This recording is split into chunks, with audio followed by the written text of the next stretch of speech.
She was deemed unfit for marriage, so her father married her to the strongest slave. Virginia, 1856. They said I would never marry. 12 men in 4 years came to my father's Virginia plantation, looked at my wheelchair, and walked away. Some were kind, most were not. She can't walk down the aisle. My children need a mother who can chase them. What's the point if she can't even have sons? This last rumor, spread by a doctor who had never examined me, spread like wildfire in 1850s Virginia.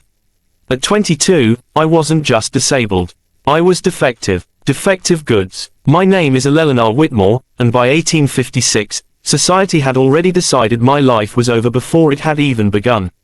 No one expected, not the 12 men, not the gossiping neighbors, not even me, that my father's desperate solution would ignite a love so rebellious it would resonate for generations. But before you judge him, you must understand the cage we lived in. Virginia in 1856 was not kind to women. And it was even less kind to women who could not stand. My legs had been useless since I was 8. A horseback riding accident, a fractured spine, 14 years in a polished mahogany chair my father had commissioned, so elegant it made society forget what it symbolized. But they never forgot. The chair wasn't the real problem. It was what it represented. Dependence, fragility, a woman who, according to gossip, was incapable of fulfilling the duties of a wife. My father, Colonel Richard Whitmore, owned 5,000 acres of land and 200 slaves. He could negotiate cotton prices in 3 different states, but he couldn't negotiate my value on the marriage market. After the 12th rejection, a 50-year-old drunk named William Foster, who rejected me even after my father offered him a third of our annual profits, I understood one thing clearly.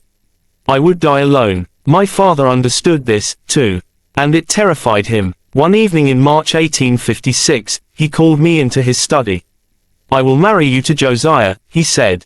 I burst out laughing, not because it was funny, because it was impossible. "The blacksmith," he clarified.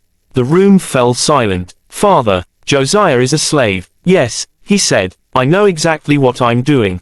I thought he'd lost his mind. What I didn't know was that I was about to meet the man who would change everything I thought I knew about strength and valor. They called him the Brute. 7 feet 10 inches tall, if not shorter. 200 pounds of muscle forged from iron. Hands marked with the scars of the forge. Shoulders that barely fit through doors. White visitors whispered about him. Slaves gave him space. He looked like a weapon. The first time he entered our living room, he had to duck to get under the cornice. His eyes never left the floor.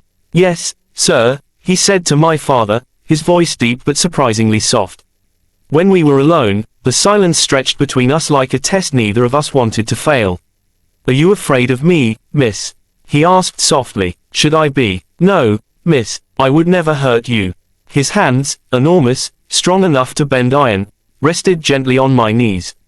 And then I asked him the question that changed everything. "Can you read?" A flash of fear crossed his face. In Virginia, teaching slaves to read was illegal. "Yes," he said finally.